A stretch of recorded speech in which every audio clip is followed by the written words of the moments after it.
Radio UNAM es un medio que promueve el diálogo, la diversidad y la libertad de expresión en un marco crítico y respetuoso. Los comentarios expresados a lo largo de su programación reflejan la opinión de quien los emite, mas no de la radiodifusora. Radio UNAM. La Secretaría de Prevención, Atención y Seguridad Universitaria.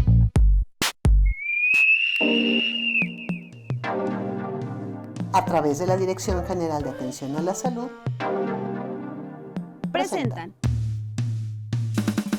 Confesiones y Confusiones. Un espacio de salud para los jóvenes.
Muy buenas tardes, estamos con ustedes aquí completamente en vivo en una emisión más de Confesiones y Confusiones, como sábado a sábado se lleva a cabo aquí desde las instalaciones de Radio UNAM.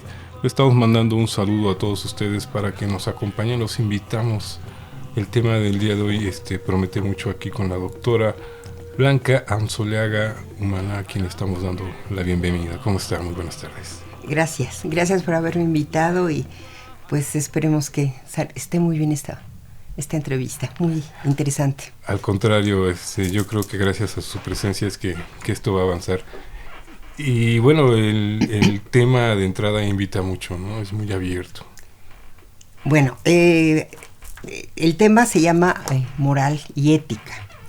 Al poner la conjunción la I, luego se ve que moral y ética no son lo mismo. De entrada. Entonces quisiera hacer una aclaración y simplemente el origen etimológico de cada palabra es diferente. Ética viene del griego ethos, que es carácter, y moral de mor, costumbre. La moral viene de la costumbre. La costumbre va estableciendo las normas y lo que norma es lo que se dice moral o no moral. Pero es cambiante, porque las costumbres cambian, las culturas cambian por muchas cosas, por época, por tiempo, por geografía y demás. Y la ética, en cierto sentido, es una reflexión teórica sobre eso que está cambiando. Hoy en día se habla de ser ético, pero es muy importante hacer una reflexión sobre el origen de todo esto.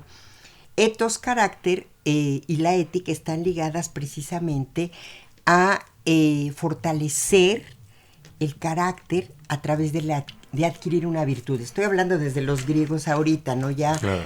El primero que habló de virtud fue Sócrates, cuando hablaba de que la virtud era igual a la sabiduría y que nadie podía obrar mal a sabiendas. Después viene Aristóteles, que aquí sí es importante porque habla de una ética donde a lo que tendemos es al bien, a la felicidad, pero más que el bien individual, el bien común, el bien común. Entonces se empieza a plantear específicamente en qué consiste este bien común y esta felicidad, y acaba diciendo que es la virtud, ¿no? Y hacerse virtuoso. Y hacerse virtuoso es adquirir un hábito. Una virtud es un hábito bueno, un vicio es un hábito malo, y podemos adquirir cualquiera de los dos. Claro. No nacemos virtuosos, ni nacemos éticos ni nada. La ética, y aquí sigo a otra gran filósofa que es Victoria Camps, que dice que la ética se aprende día con día, no en el aula, no que nos digan, les voy a enseñar lo que es la ética, es una parte de la filosofía, no. La ética se aprende día con día a través de vivir con los otros, a través de nuestro trabajo, a través de nuestras expresiones. Es una forma de vida que se va adquiriendo.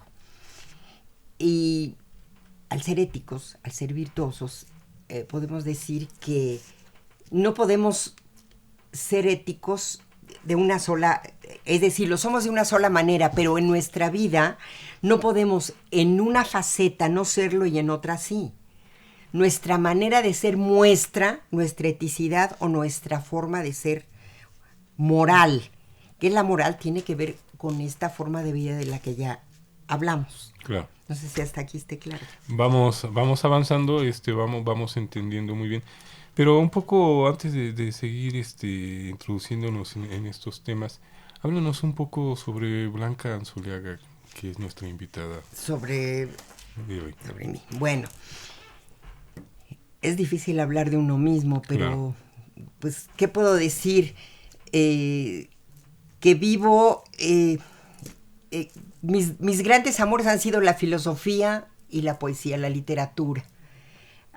Me he desarrollado a través de ellos, han sido una gran riqueza en mi vida, y hace muchos años también, estoy hablando de mis grandes amores desde el punto de vista académico. Claro, sí, aclaremos. Pero, lo aclaro, pero hace muchos años también empecé a involucrarme con toda la cuestión del psicoanálisis, con todo el estudio de la psicología, porque además está íntimamente ligado con la filosofía.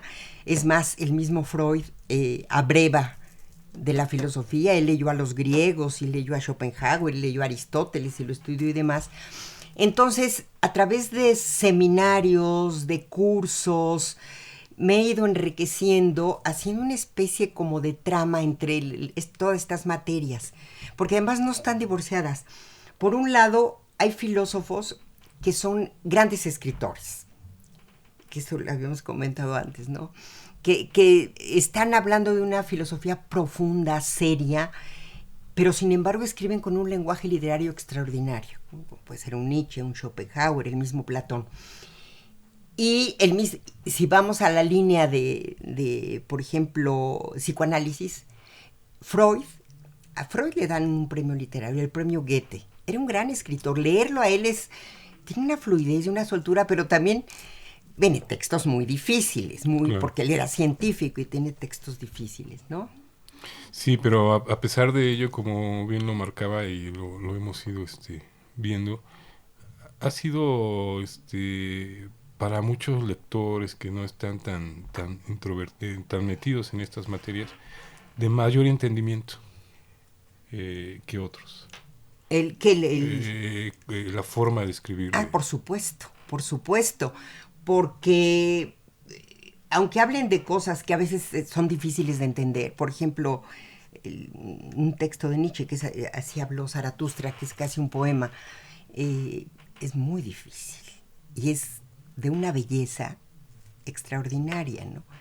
Entonces, a veces sí cuesta trabajo, pero disfruta uno esa fluidez. Quién sabe si la traducción esté muy bien, ¿verdad? Porque esa es otra cosa. Y en el caso de los otros, que hay filósofos duros, difíciles, sería el caso de un Hegel, de un Husserl, ¿no? ¿Cómo se va construyendo esta parte de la que nos hablaba, de esta moral que finalmente va siendo cambiante? Esto es interesante porque va cambiando a través a través de la filosofía, de la psicología, de todo.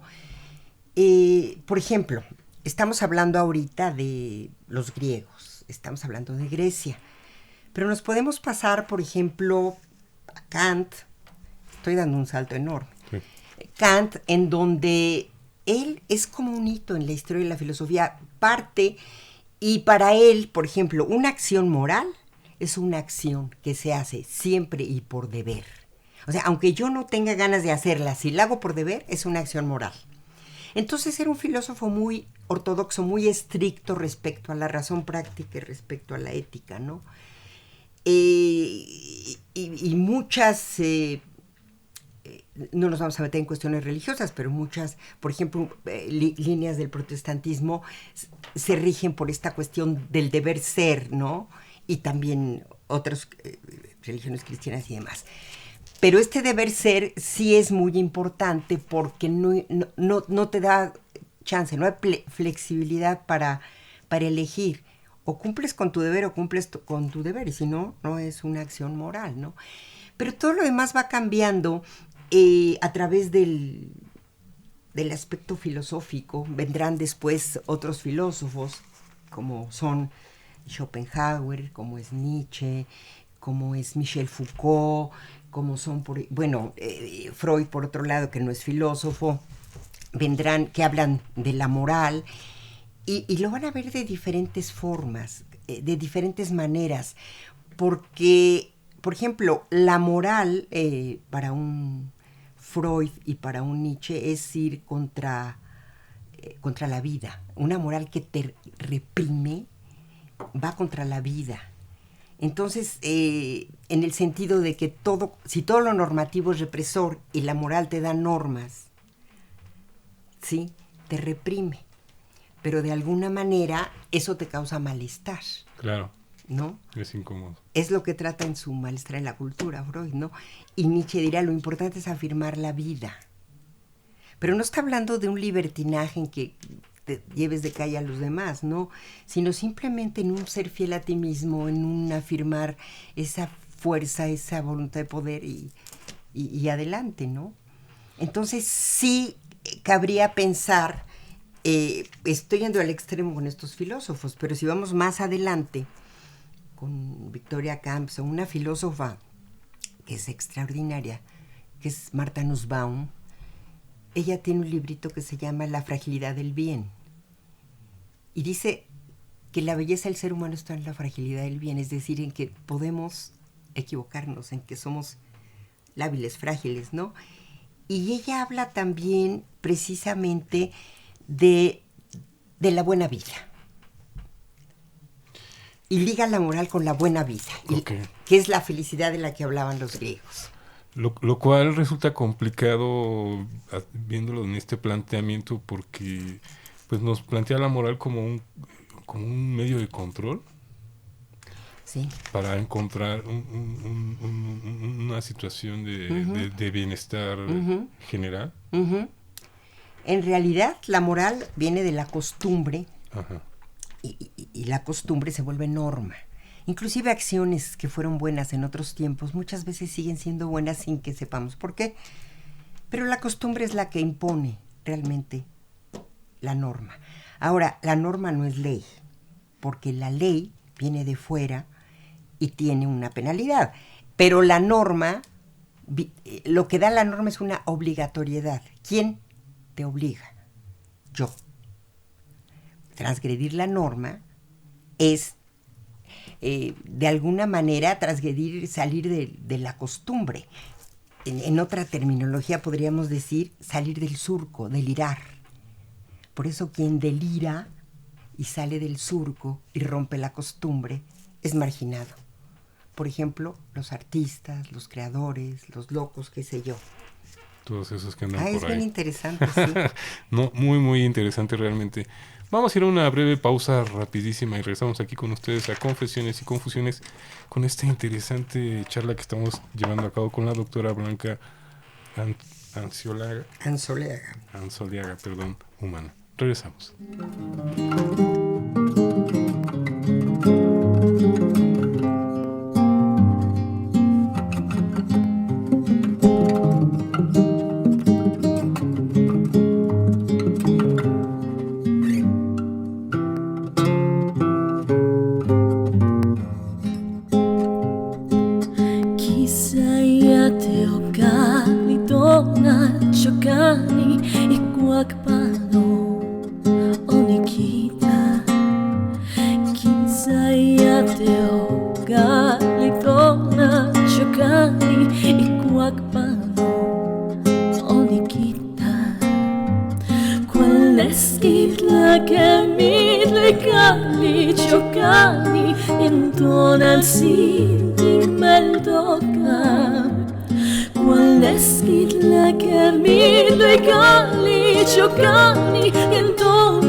Estamos aquí de vuelta con ustedes en Confesiones y Confusiones con este tema de moral y ética. Nos están acompañando y seguimos realmente aprovechando el tiempo que tenemos para intentar desglosar un poco esto que es realmente complicado. Yo creo que, como dicen, el fútbol, la religión y la filosofía son siempre difíciles de llegar a términos únicos. Con todo esto que nos va hablando, mencionó algo fuera del aire que yo creo que nos va a jalar a todos, que es lo que entendemos por felicidad, por plenitud en la vida, ¿no? Uh-huh. Claro, esto desde los griegos se hablaba de la felicidad y ahora se habla de la buena vida. Pero en el momento que estamos viviendo ahora, la buena vida implica muchas cosas. Implica tener bienes, implica tener salud, implica tener amigos, etcétera. Pero en realidad una buena vida implica esa paz interior, esa forma de vida en la que sientas satisfacción por lo que haces, por cómo te relacionas y tratar de valorar lo que verdaderamente es una riqueza. Por ejemplo, entre las cosas importantes para tener una buena vida es la amistad. Y eso todos, desde los griegos hasta nuestros días. Es, por ejemplo, esta cuestión de tolerancia, esta cuestión de profesionalidad, ser profesionales en lo que hacemos. De alguna manera eso logra esta satisfacción de sentir una buena vida, propiamente la felicidad. Es muy confuso este término de felicidad y la usamos fácil. Muy coloquialmente. Ay, sí, que seas feliz, muchas felicidades. Es curioso, pero ahora en Harvard hay una cátedra sobre la felicidad.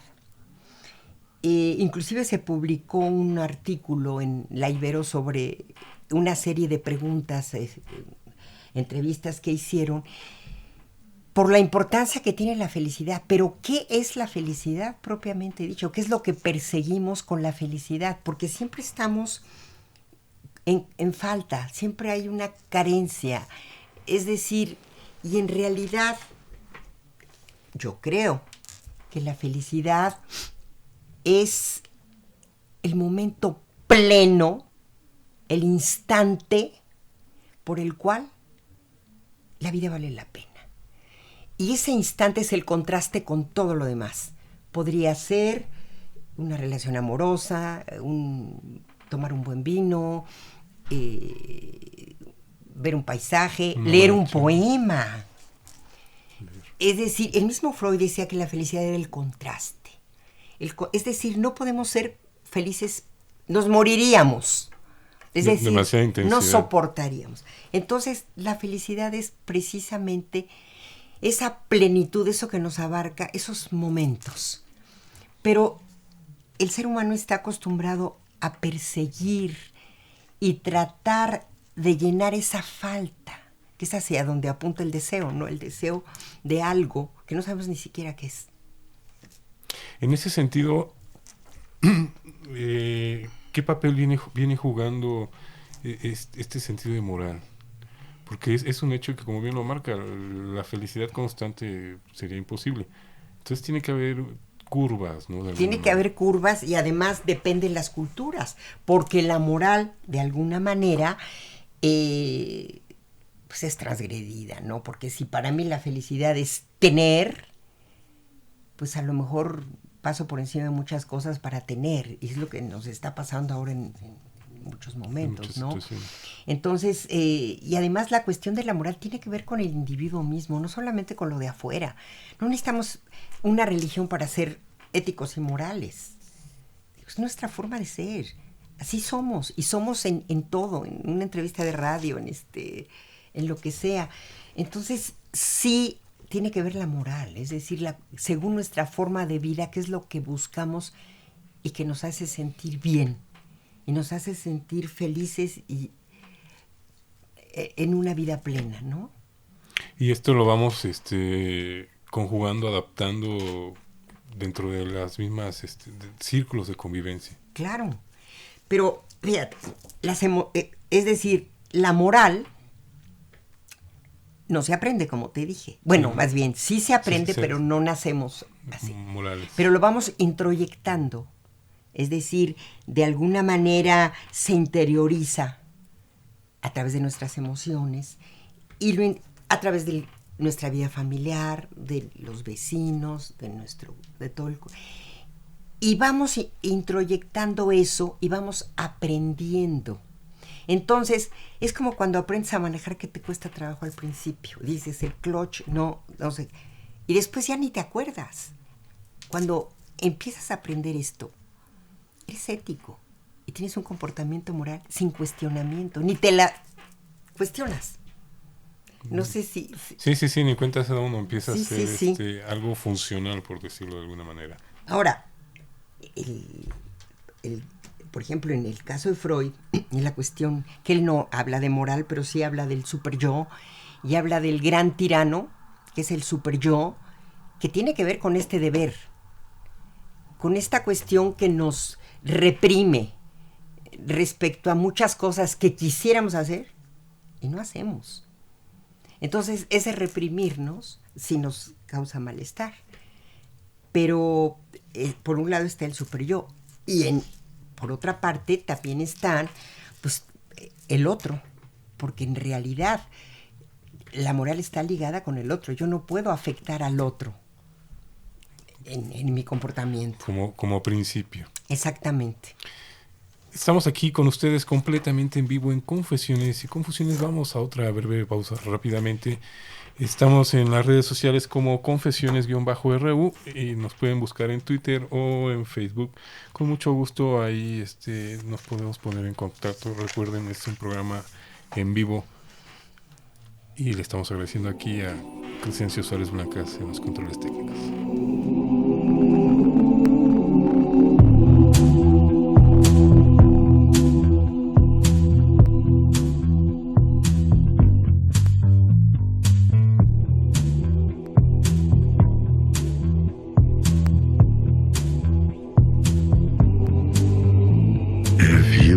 Dealer, I'm out of the game. If you are the healer, means I'm broken and lame. If thine is the glory, then mine must be the shame. You want it darker, we kill the flame.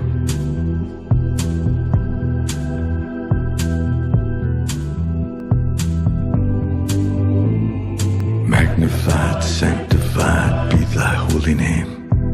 Vilified, crucified in the human frame. A million candles burning for the help that never came. You want it darker.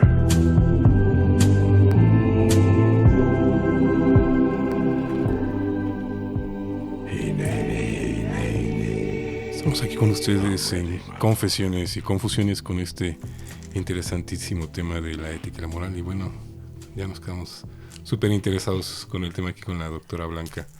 Bueno, ahorita estamos hablando un poco respecto a esto de que se aprende y hay una especie de introyectar ciertos valores. Y entonces hablábamos de que, por ejemplo, hay narcos que tienen hijos y los hijos heredan la profesión, si es que así se llama, del padre, son narcos, pero además lo asumen naturalmente, es decir, ellos no se cuestionan ni sienten culpa porque no aprendieron lo otro, eso no se aprendió.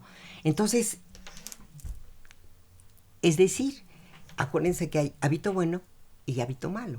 Entonces, el hábito malo también el hábito es una disposición estable y permanente de algo, ¿no? Pero el hábito se adquiere con la constancia. La repetición. Exactamente. Entonces, o te vuelves virtuoso o te vuelves vicioso. Y regresamos al tema, al ejemplo, porque pues así son los ambientes, ¿no? Podría partir de ahí.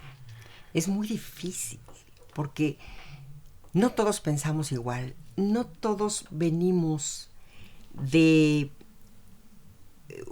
la misma ideología familiar, ni siquiera, bueno, cultura. Entonces sí hay una especie de, como el programa, ¿no? Confesiones y confusiones respecto a qué es para mí bueno y qué es malo. Y mira que no he hablado ni de bueno ni de malo, porque bueno y malo ya nos meteríamos en cuestión más de tipo religioso y demás, ¿no? Estoy hablando de lo conveniente, estoy hablando de lo que se acostumbra. ¿Se podría hablar de lo socialmente correcto para lograr una armonía en la convivencia? Pues mira, es que en realidad lo que pretendemos es que haya una convivencia y el bien común. Es decir, lo que pretendemos es precisamente eso.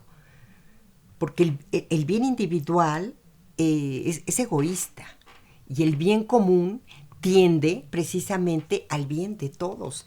Fíjate, Aristóteles decía que buen gobernante es el que ve primero por el bien del pueblo y no por su propio bien.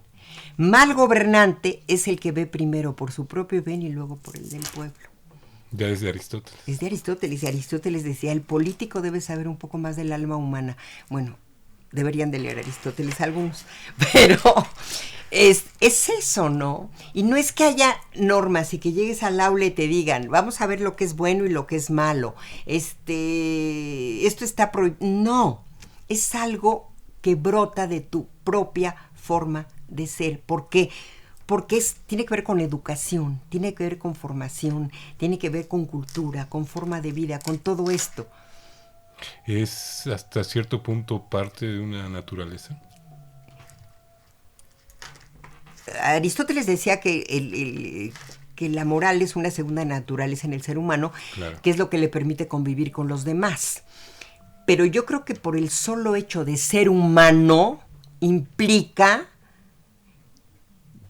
que puedas actuar para bien o para mal, ¿no? Elegir, decidir lo que conviene, lo que no conviene. No quiere decir que no haya actos malos, no hay cosas. Sí, pero es no dejarse llevar, esta autorreflexión previa a cualquier acto que generalmente es irracional. Como se actúa generalmente en la vida cotidiana. Pues sí, pero pues deberíamos de reflexionar. ¿Existe, ¿no? ese arraigo natural, esa raíz? ¿En no reflexionar? No, de que quizás de forma inmediata sea una aparente acción sin reflexión, pero sí tiene todo un contexto. Yo creo que sí, yo creo que aparentemente se ve que actuamos sin reflexión, pero actuamos sin reflexión porque nuestro super yo o lo que hemos introyectado de alguna manera es más flexible o nos permite actuar de esa manera. ¿Qué es lo que te frena? No estamos transgrediendo. ¿Qué es lo que te frena? Yo mismo. Pero con base en toda este bagaje que ya traemos. Claro. Pero lo vas aprendiendo, es decir, lo vamos aprendiendo desde que nacemos.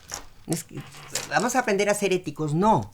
Es algo que se va introyectando, algo que va formando parte de ti mismo, de todo. No es cuestión de ni siquiera racionalizar, sino que te sale eso. No puede ser de otra manera porque así eres. La siguiente parte sería esa, ¿no? Actualmente, ¿qué papel está jugando la filosofía? Porque se ha diluido un poco dentro de todo esto que ahora son las nuevas tecnologías, las redes de información, la vida cotidiana. Sí. Yo creo que la filosofía está influyendo mucho. Bueno, la ética empezó con la filosofía. La ética es filosofía práctica, es praxis. Es una reflexión sobre nuestra conducta, sobre lo bueno o malo de la conducta, etcétera.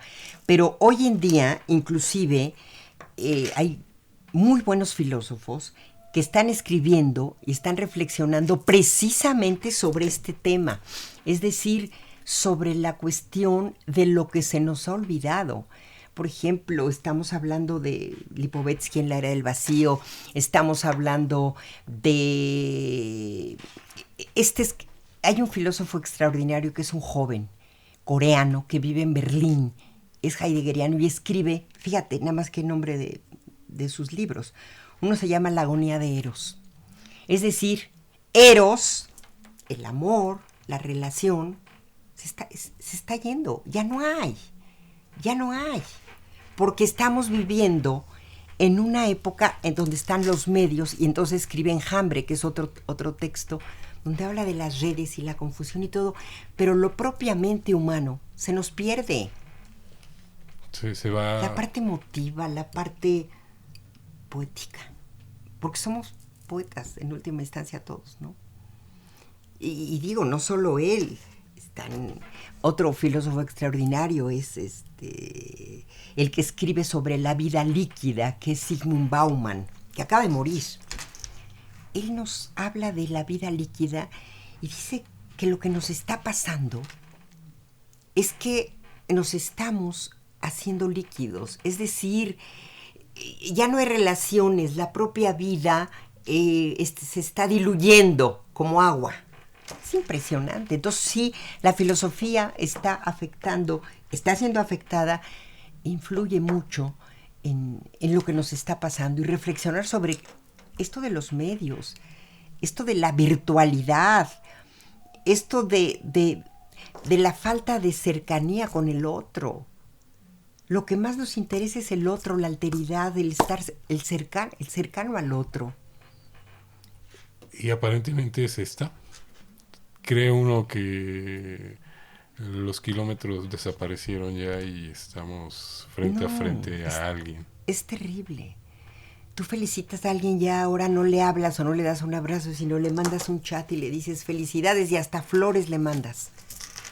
Muy bonitas, por cierto. Muy bonitas. Yo a veces mando a mis amigas en sus cumpleaños. Pero la cosa, lo que es el tacto, la esencia, diríamos, el acercamiento, la voz, la escucha. ¿Dónde está quedando? Estamos aquí con ustedes en Confesiones y Confusiones. Los seguimos invitando para que estén aquí con nosotros. Vamos a un corte y regresamos. Les recordamos Confesiones-RU.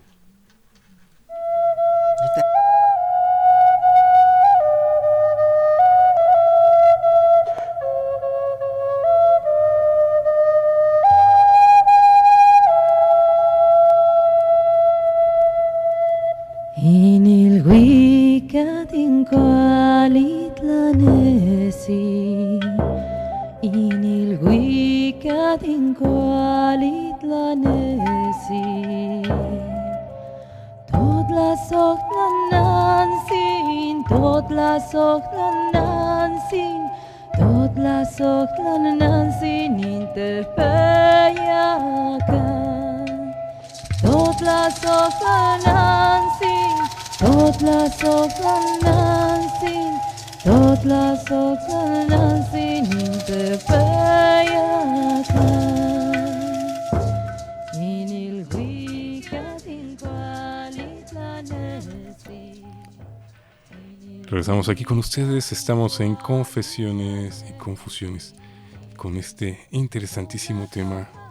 Realmente nos está deleitando la doctora Blanca Anzuleaga Humana con todos estos conceptos que parecían perdidos en el tiempo. Uno habla de filosofía y se va a la Grecia antigua o quizás a la Roma platónica, pero aquí y el ahora, como dirían antes, lo que estamos viviendo en este momento, ¿qué nos está sucediendo como individuos? ¿Dónde está quedando esta parte de la responsabilidad?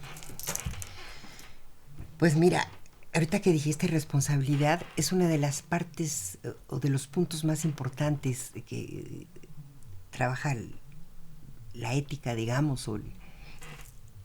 Mira, estábamos hablando de que nuestra relación con el otro es importantísima, que no podemos vivir aislados.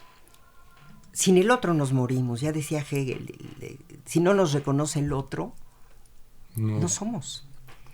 Entonces, esto es importantísimo y muchas veces lo hacemos a un lado y vivimos en un estado como de, pues muchos le llaman estrés, pero como de alejamiento de la realidad.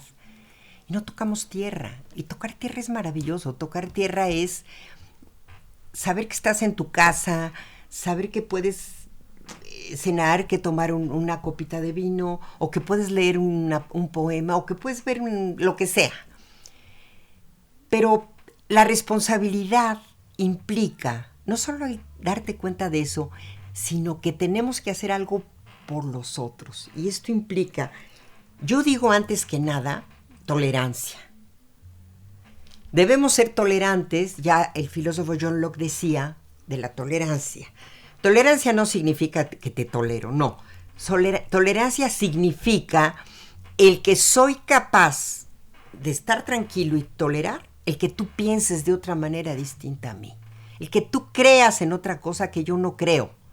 Cosa que no se da, ¿eh? Aquí no se da. Bueno, al menos en México y en muchas partes, ¿no? Hay fundamentalistas, hay cristianos católicos, hay cristianos no católicos, etc. Yo creo que incluso partiendo de grupos reducidos. Y de ideologías políticas. Exactamente. Y de lo que quieras. Bueno, simplemente UNAM, no sé qué, ¿verdad? Uh-huh. Los que son de UNAM y los que no. Bueno, pero eso ya sería una cosa de partido y punto, ¿no? Claro. Estudia aquí, estudia allá. Bueno, entonces, eso es importante, la tolerancia. Pero la tolerancia con el otro implica no solo los grupos, implica en las relaciones, implica en tu trabajo y entonces deriva otra cosa más importante, que es el profesionalismo o el ser un verdadero profesional en tu trabajo.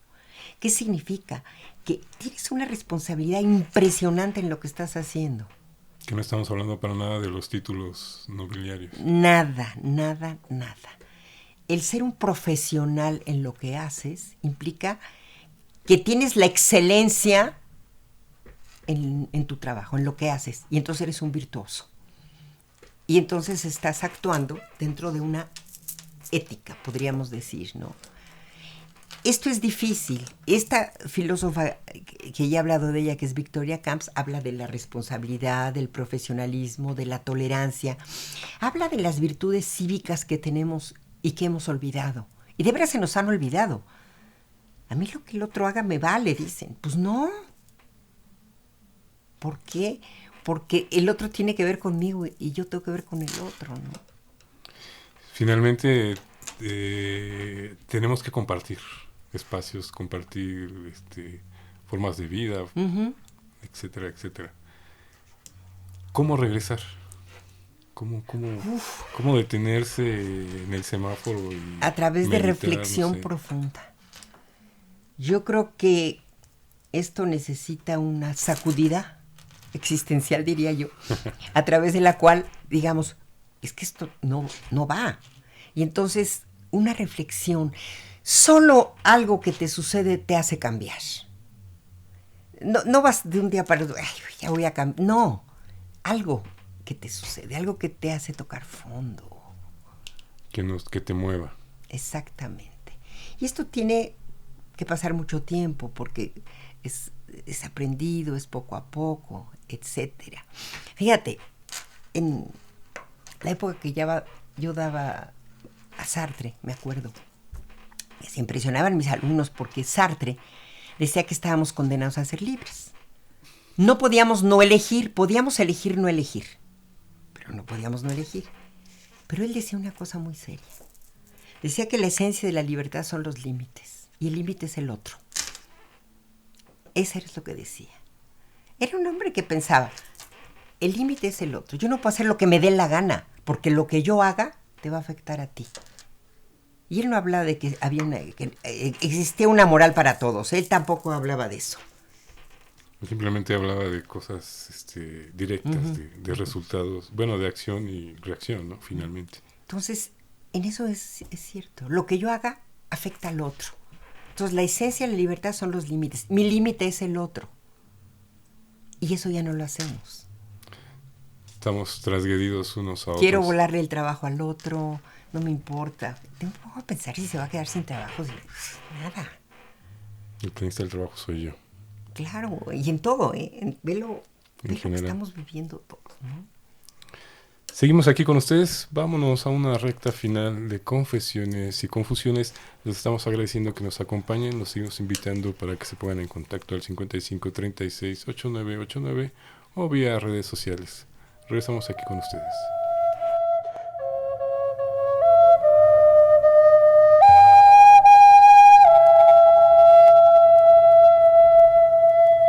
Inilguicadinqualitlanesi, inilguicadinqualitlanesi, totlasoclanansin, totlasoclanansin, totlasoclanansin, interpeyacan, totlasoclanansin, totlasoclanansin, totlasoclanansin, interpeyacan, inilguicadinqualitlanesi, inilguicadinqualitlanesi, totlasoclanansin, totlasoclanansin, totlasoclanansin, interpeyacan, totlasoclanansin, totlasoclanansin, totlasoclanansin, interpeyacan, incuotepec inqualitlanesi, incuotepec inqualitlanesi, chalchihuitlicue, chalchihuitlicue, chalchihuitlicue, inteocali, chalchihuitlicue, chalchihuitlicue. Regresamos aquí con ustedes a Confesiones y Confusiones la tarde de hoy con la doctora Blanca Ansiolaga Humana, con este tema de moral y ética que bueno, ya estamos deleitándonos con esta clase de filosofía de la tarde de hoy. Y para todos aquellos que nos quieran llamar aquí directamente a la cabina, pueden comunicarse al 56 82 28 12 y con mucho gusto aquí la doctora les responderá sus comentarios que nos quieran hacer. Mientras... Sí, fíjate que estaba viendo un puntito que anoté, que dije, tengo que hablar de eso, porque la cuestión de la moral, para los estoicos la moral es algo importantísimo.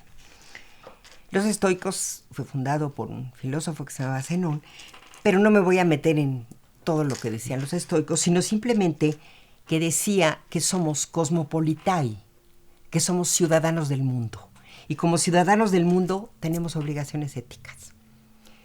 Eso es bien importante. Pues habla de una gran responsabilidad. Pero ¿cómo no? ¿Cómo no? Fíjate, el estoicismo fue fundado antes de Cristo, pero después de Cristo siguió Séneca, que se suicida, y Marco Aurelio, y y demás, ¿no? Epicteto, etcétera. Pero es importantísimo esto, somos ciudadanos del mundo y tenemos obligaciones éticas. ¿Cuáles son nuestras obligaciones éticas? Pues las obligaciones éticas es primero tu florecimiento interno y a partir de tu florecimiento interno sacarlo hacia afuera y entonces de alguna manera ver por el bien de los demás. Que ahora está todo al revés, ¿no? Es que eso falta. Como que últimamente se ha inculcado esta necesidad del individualismo, de la superación personal a costa de... Hoy en día la cuestión individual es muy importante. La cuestión, que no es lo mismo el egoísmo que el amor propio, porque sí tienes que partir de un amor propio, pero Sí, no claro. de un egoísmo. Y partimos de un egoísmo, olvidándonos de los demás. Y tenemos que ver que es tan importante el otro como yo. Y si el otro no le va bien, a mí no me va bien. Y yo creo, y sí estoy de acuerdo con esto. ¿Cómo avanzar en ese sentido? ¿Cómo voy a hacerme entender si todo este tiempo he estado incluso con el vecino compitiendo Mira, por este nivel social? yo creo que la única manera de hacer algo es hacerlo. Es decir, comportarte de acuerdo a tu forma de pensar. Es decir, vivir como piensas, no pensar como vives, sino que de acuerdo con eso que ya introyectaste, con todo esto que traes, no necesitas decirlo, lo estás mostrando. Lo que pasa es que estás en la jaula imagínate. Se habla mucho de... Actualmente se quiere retomar mucho la actividad de la lectura, de leer. Sí. Pero el abanico es increíble, ¿no? Y regresamos... ¿Y cómo lees? Y regresamos al punto Hay que aprender. del tema de la poesía. Ah. Que es lo que quizás menos se lee. No se lee porque no se entiende. La poesía es difícil, porque la poesía utiliza un lenguaje para decir cosas que no podemos decir con un lenguaje ordinario. Usa metáforas, tropos. Para hablar, por ejemplo, el mayor Sabines, de la muerte del mayor Sabines, tuvo que hacer un poema. Es decir, ¿cómo hablas de aquello de lo que no puedes hablar si no es a través de otro lenguaje? Claro, también la pintura, el arte, por ejemplo, el Guernica. ¿Cómo vas a hablar de la destrucción de una ciudad y escribir se destruyó? No, pones unas cosas tremendas, pero lo soportas por la belleza de cómo fue hecho, ¿no? Entonces, por eso la poesía, ese cuadro es poesía. Y horror. Y uno lo cuelga con, bueno, las reproducciones, las copias con el mayor placer. Orgulloso de lo que uno está admirando. Y estás viendo algo terrible. Te está hablando de una destrucción de una ciudad, imagínate. Entonces, sí, la poesía. Entonces, yo creo que la única manera de... Aprender a leer. Aprender a leer. Bueno, aprender a leer es... Ortega y Gasset decía que aprender a leer era desleer. Es decir, lo que tienes que hacer es desleer lo que ya leíste. Irte realmente a lo que quiere decir eso que está escrito. Es una maravilla esto de la lectura, ¿eh? Pero... ¿Cómo elegir? ¿Por dónde entrar? Pues vamos a nombrarlo de una sola manera, educación. Yo creo que la educación que empiece de tu casa y la escuela de alguna manera que sea congruente, ¿no? Con todo eso. Pero tiene que ver también los valores. Otro punto que está ligado con la moral y la ética. Lo bueno, el valor vale, quepa la redundancia, el valor vale porque no me es indiferente. Es decir, algo es valioso porque no me es indiferente. Yo escogí esto, elegí esto y por eso es valioso. Pero si todo me es indiferente, nada es valioso. Todo pierde. Estamos desmoralizados. es parte de esto, ¿no? Se desmoraliza uno. Claro. También es otra palabra que se ha usado hasta Ujú. el desgaste, ¿no? Desmoralizarse. Cuando quizás hasta estamos confundiendo Sí, su lo que sentido. tenemos que hacer es congruentes, es vivir de acuerdo con estos principios, con esta manera de ser, claro, que sea una manera de ser conveniente, ¿no? Regresamos al punto social, cultural, Ujú. convivencia. Esto es importantísimo, esto de la convivencia, porque digamos que la ética y la moral tiene que ver con la forma como convivimos con los demás, ¿no? Es decir, en nuestra vida depende de la forma como convivimos con los demás, donde se da la solidaridad, la responsabilidad, el profesionalismo, la tolerancia, la amistad. Fíjate, eso lo decía Nietzsche en uno de sus libros, que decía que ahora ya sabemos qué esperar del otro, porque estamos así como, yo no me voy a imaginar que saltas y me vas a pegar así. Ya estamos programados, estamos de alguna manera educados, reprimidos. Pero eso no tiene que ver con moral. La moral tiene que ver con vitalidad, con libertad, con fuerza. Increíblemente distinto el concepto, Uh-huh. porque siempre lo vemos como un tope, como un Es que esa es la moral religiosa. Los mandamientos, y no hagas. Y... el pecado, la virtud religiosa, como bien nos dice. Lo que me va a perseguir, ¿no? Exacto, podemos ser éticos sin no necesariamente pertenecer a una religión. Son conceptos completamente humanos, Humanos, y como diría Nietzsche, humano, demasiado humano. Y en lo humano, demasiado humano, se da el que nosotros podamos equivocarnos, en ser frágiles, como te decía, en muchas cosas.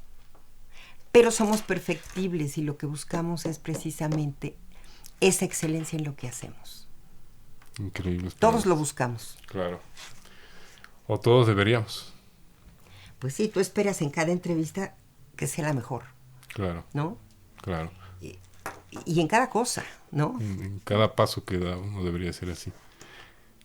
¿Dónde podemos ahondar más? ¿Dónde pueden encontrar a la doctora Blanca? Pues Para los que les nos doy están mi escuchando. correo. Adelante. Mi Sí. correo es Ansoleaga, con S, ANSOLEAGA, Ansoleaga, luego @hotmail.com.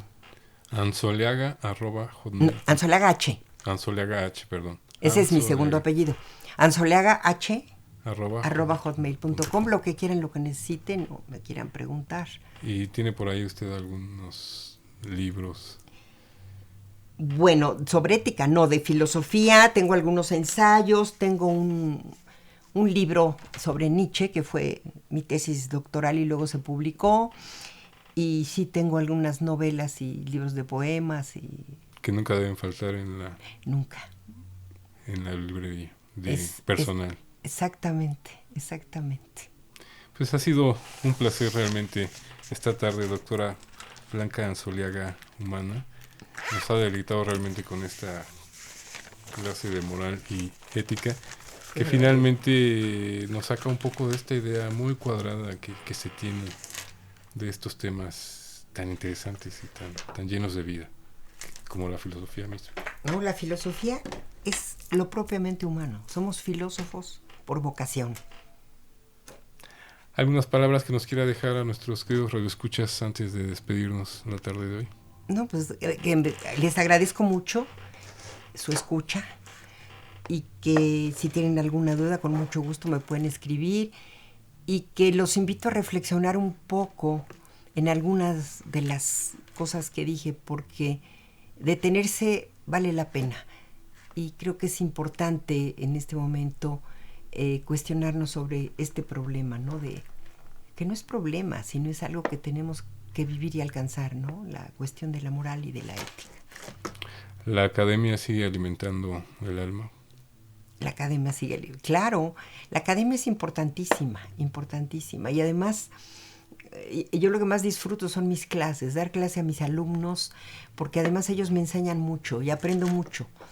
En los textos que leemos, en los temas que vemos, en todo. Y llevo muchos años dando clase, ¿qué te puedo decir? Pero es una gran riqueza poder Se nota, digo, quien nos está escuchando lo intuye de entrada. Ha sido un placer que nos No, hayas para estado mí con nosotros. más. Muchas gracias. Al contrario, Crescencio Suárez Blancas en los controles técnicos. Le agradecemos a todo el equipo de Confesiones y Confusiones. Le mandamos un saludo muy especial al doctor Guillermo Carballo Cruz, quien se está recuperando por ahí de sus travesuras. Gisela Itzel Hernández Fernández, licenciado Cuauhtémoc Solís Torres, al doctor Francisco Javier Estrafón Salazar. Una emisión más de Confesiones y Confusiones. Fernanda Martínez, un abrazo. Se despide de ustedes Alfredo Pineda. Hasta la próxima de Confesiones y Confusiones.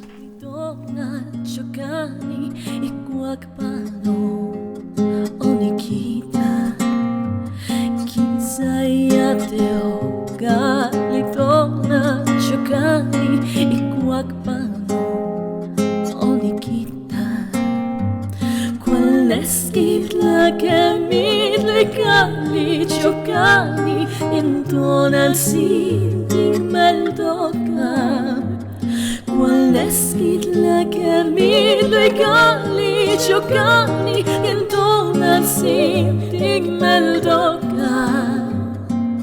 Io no giocani, wigali atoyan. No, Chogani, Wikalia Toya.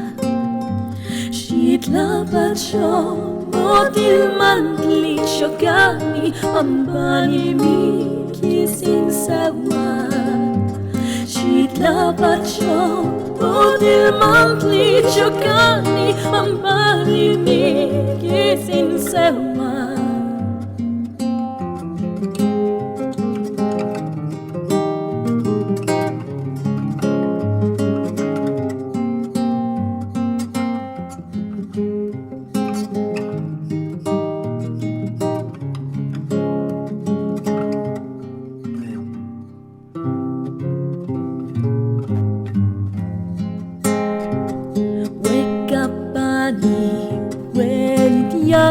Chogani imitzlalli demolisli. Wake up, money, wait, yaya, Chogani imitzlalli demolisli. In mesli moshitsin glalyaya Chogani ikatona imitzmaka. Mesli moshitsin tlaya Chogani ikatona nimitzmaka. Radio UNAM. La Secretaría de Prevención, Atención y Seguridad Universitaria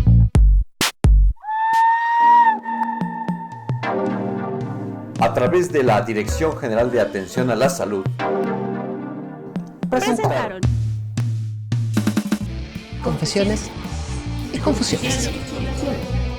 un espacio de salud para los jóvenes.